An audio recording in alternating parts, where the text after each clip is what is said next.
All right. So, good morning, everyone. Good morning. Good morning. Good morning. How are you all? Excellent. Good. So what we're going to do today is we're just going to talk about the Viking armour and the weapons and how they worked against each other and the evolution of such. So as you can see, I'm just in here pretty chilled out, some normal clothes. This would be your everyday walkabout wear. I'm just missing a hat on my head because it's not on underneath my helmet there. So under here I've just got some Viking trousers. Under here I've got my under tunic, and then over the top here is just my tunic. So very light for this kind of weather. White is very much preferable to be wearing, unlike what you can see Pat there in his blue. He'll be warming up very, very quickly under this sun here. Pat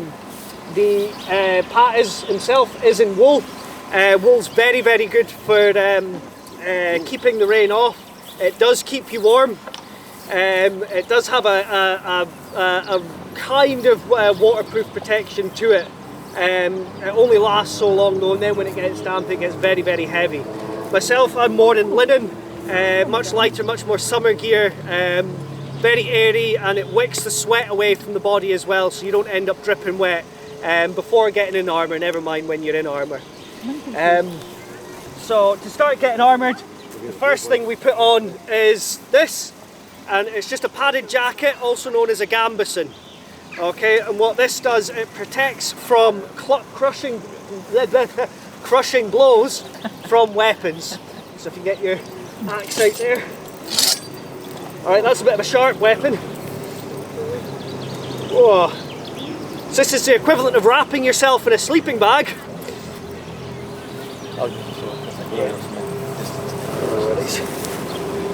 There we go. Okay, so that's me nice and armoured up, so if he hits me with the flat of the blade, I shouldn't feel it. Oh.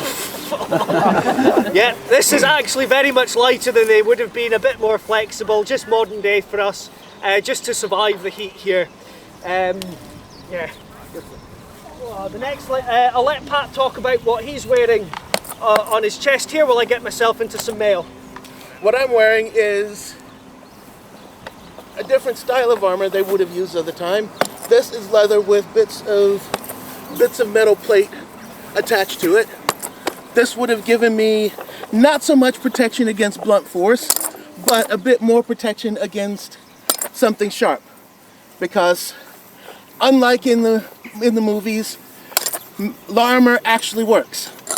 It will have to hit me in the same spot several times to cut through the leather, and if it hits the metal, that's not going to do any damage at all. It's a bit lighter than what he's wearing, but it's also quite a bit hotter because the leather is not thin, and the sun would have heated it up, and myself would have heated it up, and it acts as a great insulator. So all that heat would stay in. You ready? Yeah. So what I'm going to attempt to put on just now is chainmail. That's a Viking term. It would have really been known as mail at the time. This is butted mail. It's just got little rings that are butted together. You do get riveted mail as well. It roughly weighs about 4 stone. So particularly heavy. If anyone wants a quick feel of the weight of it, just before I chuck it on here.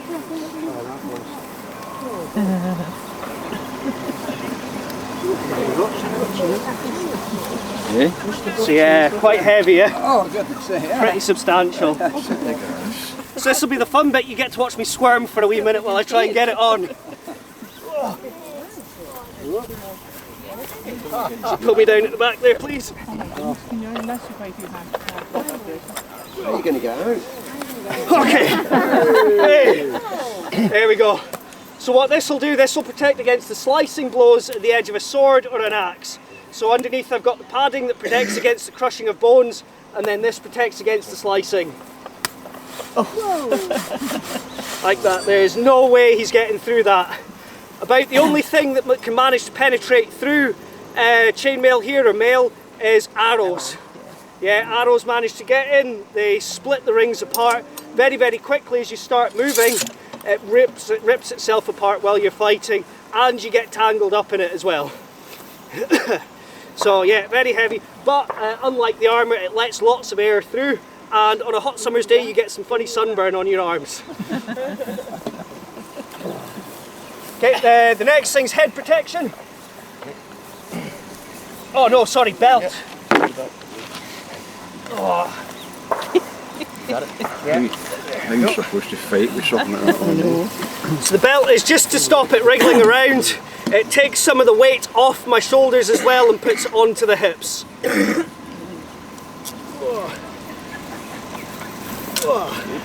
Off the belt you can see I've got my wee drinking horn here as well. That's just water. It's quite common use to have horn being used for various reasons because it's hard wearing, whereas clay, pottery and that, as you're travelling it tends to break.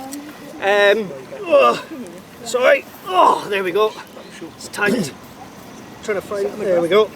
And then just on here as well, just a general eating knife and spike.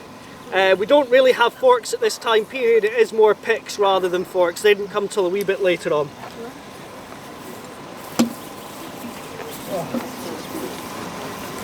Next thing's our helmets. Something common misconception about the Vikings is they had horns in their helmets. That is not the case. Where we reckon this comes from is some burials where they're buried with their trinkets, things like drinking horns, and we think just because of the placement, people thought at one point, especially in the Victorian era, that they were attached to the helmet. They were not. There is later on King Henry VIII. He does have a helmet made for him with these horns on it, and that's the first instance that we see of horns being on a helmet. So this is just a nasal helm. Underneath here you can just see I've got some padding. Takes the sweat off and again just protects from those crushing blows as well. On the front I've just got a nasal piece, so this being a nasal helm, and it just protects from any swords coming up hitting my face.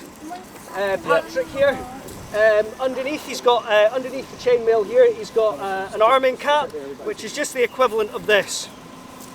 On top he's got his mail coif, and it does the exact same thing for this. It just protects against the slicing blows, stops anyone sneaking up behind them or getting a wee cheeky stab in the neck there.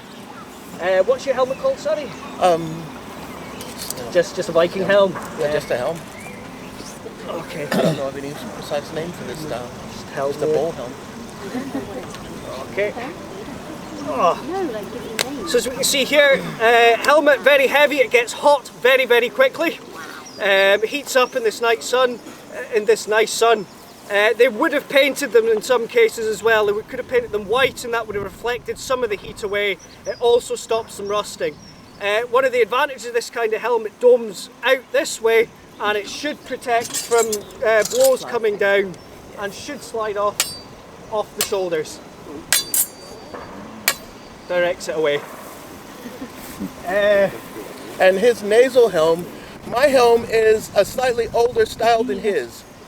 They would have worn these before, but you'd have had the problem of, like you said, blades coming into the face. Someone could chop the top of my head off. But with his nasal, I hit and his face is protected. Yeah. Alright. The last piece of armour that we're both wearing is just some gloves.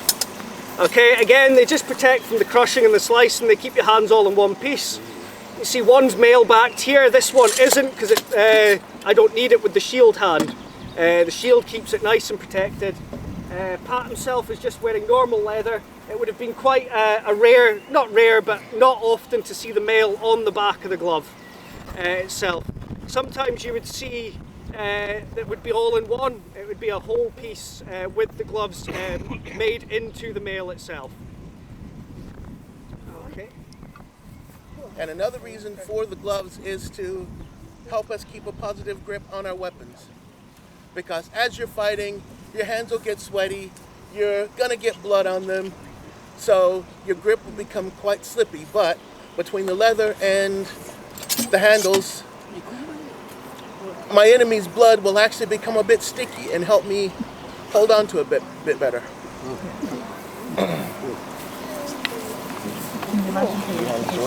Yeah, I'm not gonna put this on because it's gonna take me 10 minutes to do these toggles up. But this is my sword belt. This would sit on the left-hand side of me, so I could then draw it with my right. Most people fought right-handed. This is especially important when you're in a shield wall, something we'll explain later on for the kids' army, but it means you're all fighting in unison, you're all one side. Later on in history, into the medieval period, it used to be if you were left-handed, you were sided with the devil. So it's just, and again, it was a way of just keeping people using their right hand, so when it came to fighting, they would all be uniform fighting. Okay, see the different parts of the sword here? We've got the main blade. It's nice and easy. There's a groove down the middle. Does anyone know what the groove down the middle's for?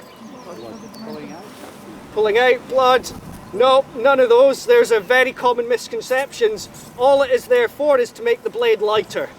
You don't need the strength in the middle. You just need the strength on the outside here. The tempering of the blades keeps them strong enough to survive long enough through a battle. So it takes just maybe a few 100 grams out, but all that few 100 grams makes all the difference over a 16-hour battle. Next piece we've got here is the crossguard. That does two things. It protects my fingers from enemies' swords coming down, chopping fingers, but it's also used as a weapon. These are pointed for when you're up close, you can get right in, get underneath, in jabby bits, sore bits, any exposed bits for really close-up, face-to-face fighting. Again, leather handle, much the reason for the same as leather gloves, just keeps your hand in place and stops it slip sliding about with all the horrible gory blood that we are. And then the pommel at the bottom here. That's just this bit here. Again, it has two functions. It balances the blade out, stops the blade being so top heavy, so it doesn't drag you down every time you swing it. It makes it nice and easy to just swing around. But also, again, for getting up nice and close and personal, you're up and you go bash. Yeah, so, and that's where we get the term to take a pummeling from. Is there anything different about your one? Yours, Patrick's here is very much more ornate. He's spent a wee bit more money on his. If you have a look at his crossguard and his pummel, you will see the copper inside it. The whole part of being Viking is to decorate yourself as much as possible and show off your wealth. So that's as what a part of professional this soldier, is. I'm not spending it on lands or family. My money is going back into my gear. So I've got the nice little bit of decoration here, and my crossguard, you'll see, is a bit smaller, quite different from his. Again, an earlier design, whereas this would, it supplies your basic protection there, but it's quite easy to go past it, whereas his, I can come down further away from the blade and still not get his fingers. You need to invest a wee bit more money. Yeah, I do. I need to get some mail. Okay. So then we move on to just this. It's a seax. All this is just a shorter version of a sword. What they would have done is when his sword broke, they wouldn't have just chucked the parts away, they would have made them into new blades. Metal's very, very expensive and very hard to forge. We're only really just getting into the era of steel at this point, learning about putting the carbon into the steel to make it more stronger and flexible, more than the iron swords and harder than the bronze swords, that came before it. You just see on the end there's some antler. Very common handle material as well, very easy to make. You just take your antler, you soak it in water for 24 hours and then push it on with a tang and just leave it to set, and that antler dries solid around it and it's never coming out again unless you soak it for a few hours. What's that? Again, nice close weapon, so usually you'd start going down to shorter weapons once your sword's broken. Swords would very commonly break. It would be unlikely that you would finish the same battle that you finish with the same sword that you started with in battle. So this is, as you can see, Pat, if he takes his sword out here, has a very clear reach advantage on me. So you try and get in, round, pull dagger out, and then stab it, stab, stab it, stab. You're looking for the weak points here. You're not getting enough of a swing on this to break bones. The axe was another very common weapon for everyone to have. It was a tool. You got your firewood with it, to cook your food. You had your axe. And in the cases of he got inside of my sword, he comes within perfect range of my axe. Also want to use that. This is a bearded axe. It's called a bearded axe because it's just got this wee beard on the end there, the wee hook on the end. This would serve a couple of functions. The main one, I'll hand you this one, sorry, you can, alright, yeah, would be hooking over shields, pulling out, and then stabbing him. Another one, if you're a very skilled axeman, not everyone could do this. If Pat were to stab me with his sword, you could get in, hook the blades, and take control of it. So, but that would take He's still working on that skill. some practice, yeah. Something I need to work on. That's where you would come in with your blade and stab. Okay, and then probably... You don't use shield. Yeah, I did! Oh, it's because it's heavy. Okay, and the last one, we may think of a shield as armour, but absolutely not. They're very much for defence, but you can also attack as well. So we've got a boss on here. That would be for getting up really close. Again, if you'd manage to get out of the way and bash. Okay. But again, very much defensive. Again, at 1:20, we're going to be recruiting for a kids' army, and we'll talk more in depth about the shield walls and war snouts that form the Vikings' tactics of attack. Brilliant. Okay. Well done. Thank you very much. Please come and see us up at our camp if you want to have a feel of any of the weapons or armour or ask us any questions. Please do come up and have an ask. Thank you. Fab. Thank you.